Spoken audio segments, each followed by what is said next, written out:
एक नैरेटिव चुनावी होता है जिसकी बात हमने अभी अभी की, लेकिन चुनावों के बाद बनने वाली सरकार नैरेटिव से नहीं चलती है, कतई नहीं चलती है। सरकार चलाने के लिए जरूरी होता है पैसा, और हर सरकार अपने अपने तरीके से राज्य की कमाई के साधन तलाशती है, संसाधन विकसित करती है। कोई सरकार उद्योगों पर जोर देती है, कोई सरकार सर्विस सेक्टर पर जोर देती है, कोई टूरिज्म बढ़ाकर प्रदेश की कमाई को बढ़ाने की कोशिश करती है। हाल के सालों में जिन सरकारों ने पर्यटन को बढ़ावा दिया या फोकस किया उस पर, पर्यटन को राज्य की कमाई का अहम जरिया बनाया, उनमें से एक राज्य है उत्तराखंड। उत्तराखंड राज्य का गठन 9 नवंबर 2000 को हुआ था। राज्य बने हुए करीब 23 साल हो चुके हैं। साल 2001 में उत्तराखंड में 4 धाम यात्रा करने के लिए भी 9,10,000 लोग पहुंचे थे, और यह आंकड़ा 2022 में बढ़कर 46,27,000 हो गया, यानी 21 साल में 5 गुना से ज्यादा। साल 2004 और 2005 में उत्तराखंड की जीडीपी में पर्यटन का हिस्सा 4.4% था, और यह 2022 और 23 में बढ़कर कितना हो गया आपके सामने है, लगभग 16%।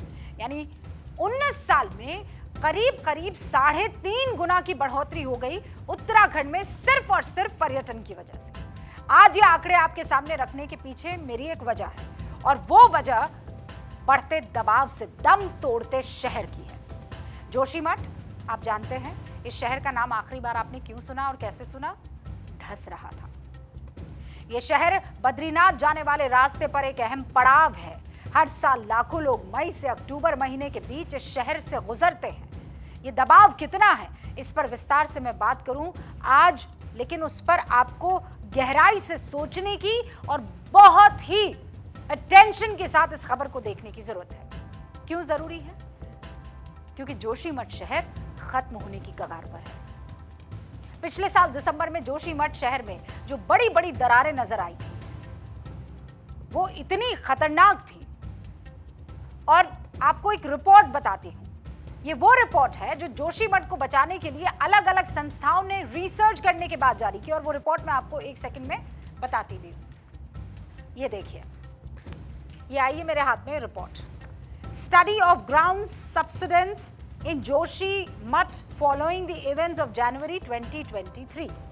बहुत पुरानी नहीं है, अभी अभी हाल की है। इन रिपोर्ट्स में क्या है वो भी जान लीजिए। इन रिपोर्ट्स में जो लिखा है वो डराने वाला है। रुड़की के सेंट्रल बिल्डिंग रिसर्च संस्थान की रिपोर्ट क्या कहती है? यह रिपोर्ट अप्रैल 2023 में आई। ये कहती है कि जोशीमठ से फेज वाइज तरीके से आबादी कम करनी जरूरी है। It's important, compulsory, it's a must. पहाड़ों पर टाउन प्लानिंग के लिए बुनियादी ढांचे को ही रिव्यू करने की जरूरत है।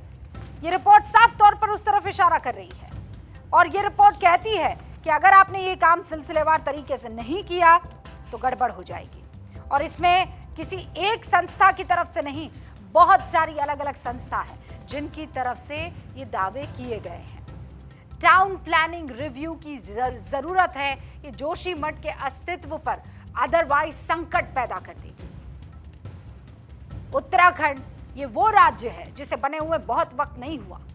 2000 में ये राज्य अलग से बना था, और उसके बाद से लगातार इस राज्य पर दबाव बढ़ता चला जा रहा है, और इसे खत्म करने के लिए ही ये रिपोर्ट लाई गई है, वरना ये पूरा का पूरा राज्य इसी तरह खत्म हो जाएगा। फेज वाइज तरीके से आबादी कम करनी है। टाउन प्लानिंग के लिए बुनियादी ढांचे को ही रिव्यू करने की जरूरत है। केंद्र सरकार के जल शक्ति मंत्रालय की रिपोर्ट भी है। जल शक्ति मंत्रालय की रिपोर्ट अप्रैल 2023 में आई। ये रिपोर्ट क्या कहती है? ये कहती है कि 1963 में जोशीमठ में कई झरने बहते, लेकिन उन झरनों के मुहाने पर निर्माण करके उसे बंद कर दिया गया, यानी उसे भर दिया गया, उस पर होटल बना दिए गए। जियोलॉजिकल सर्वे ऑफ इंडिया की रिपोर्ट सामने आई है। यह रिपोर्ट फरवरी 2023 में आई, और यह रिपोर्ट क्या कहती है? जोशीमठ में पड़ रही दरारों की समस्या 4 दशक पुरानी है, और वो अलग अलग रिपोर्ट्स के बकायदा मेरे पास अलग अलग उस रिपोर्ट के पहले पन्ने आपके पास लेकर आई हूं मैं। Uttarakhand state disaster management authority, the Jio technical investigation of for determining the shear strength and characteristics and bearing capacity of the soil in the Joshimath region। Uttarakhand state disaster management authority, government of Uttarakhand, Dehradun की तरफ से ये आई है। जोशीमठ में पड़ रही दरारों की समस्या 4 दशक पुरानी है। 1976 में मिश्रा कमेटी की रिपोर्ट आई, उस पर अमल नहीं किया। जोशीमठ का संकट विकराल हो गया। ये रिपोर्ट क्या कहती है? ये रिपोर्ट कहती है कि जोशीमठ में जो 81 दरारें हैं, उनमें से 39 दरारें पुरानी हैं, जबकि 42 दरारें दिसंबर 2023 की है। ये रिपोर्ट्स जोशीमठ शहर के इतिहास में तैयार हुए जीरो सिस्टम को सामने रखती है। जीरो यानी वो सिस्टम जिसमें ना सीवेज है, ना कचरे से निपटने का बंदोबस्त है और ना ही पहाड़ों पर। दिसंबर 2022 की रिपोर्ट है, मैं माफी चाहती हूं। उस रिपोर्ट में बताया जा रहा है जिल्च, सिफर, जीरो, किसी तरह की कोई प्लानिंग है, कोई बंदोबस्त नहीं, स्वीयर का कोई बंदोबस्त नहीं, कचरे से निपटने का बंदोबस्त नहीं, पहाड़ों पर लोगों के दबाव को कम करने का कोई बंदोबस्त नहीं। हालांकि अब दावे ये हो रहे हैं कि काम शुरू होने वाला है। रिपोर्ट हमें प्राप्त हुई थी 8 संस्थान जो भारत सरकार के हैं महत्वपूर्ण, जो कि लैंडस्लाइड या सब्सिडेंस में अपना काम करते हैं, उन सब से जांच कराई गई थी। जांच के बाद जो रिपोर्ट आई उसका अध्ययन किया गया। अभी भी परीक्षण चल रहा है, अध्ययन चल रहा है, और उन अध्ययन में जो एक समरी जो उनका कंक्लूजन था उसके आधार पर ही हमारी PDNA हुई थी, पोस्ट डिजास्टर नीड असेसमेंट, और उसकी रिपोर्ट भारत सरकार को प्रेषित की जा चुकी है। और ये सारी रिपोर्ट का उपयोग किया जाएगा जब हमारी DPR जो बन रही है वो, और इसका जब हम काम करेंगे जोशीमठ के स्टेबलाइजेशन के लिए, उसमें इनका उपयोग किया जाएगा।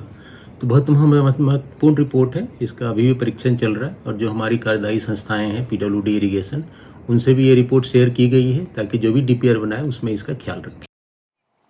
सरकार अभी DPR बना रही है, शहर को बचाने की कोशिश अभी शुरू होने का इंतजार कर रही है, लेकिन इन रिपोर्ट्स में जो बढ़ते पर्यटन के खतरों की तरफ इशारा किया गया, इस पर चुप्पी है।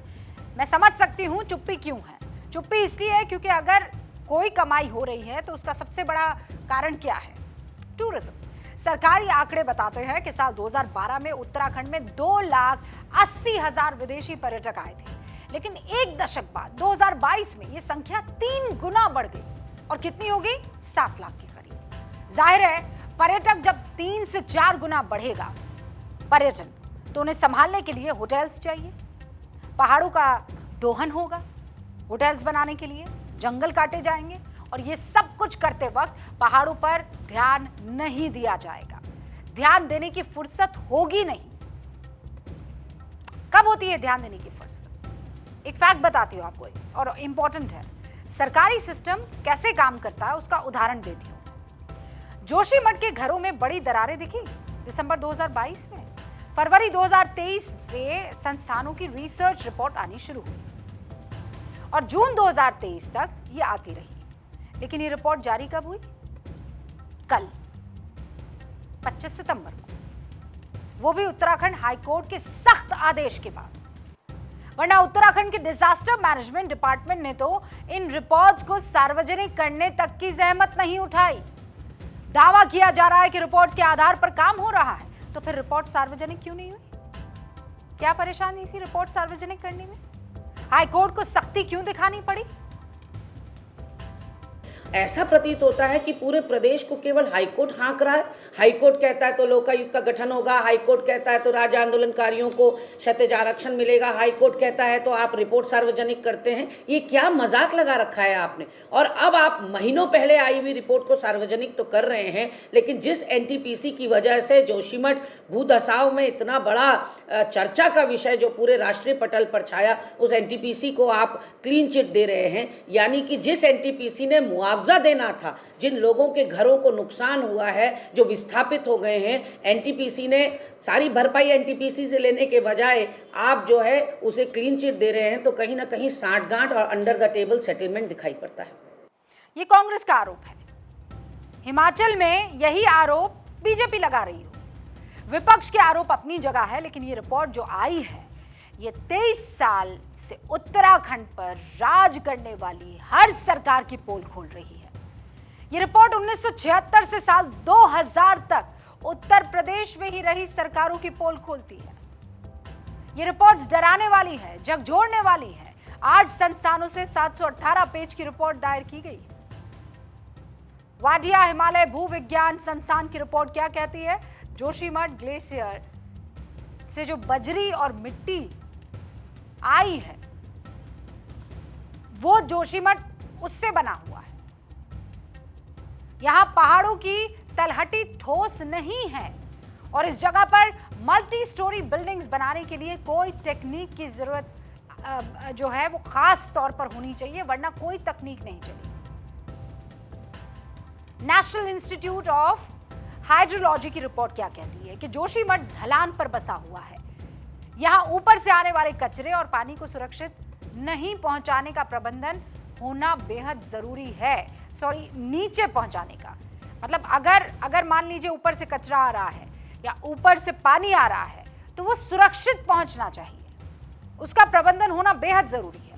8 विभागों की रिपोर्ट कहती है कि जोशीमठ मेन सेंट्रल थ्रस्ट वाला इलाका है जहां 7 तीव्रता वाला भूकंप आने की संभावना हमेशा है। शहर में कोई सीवेज सिस्टम नहीं है जिससे पानी सीधा चट्टानों में जा रहा है।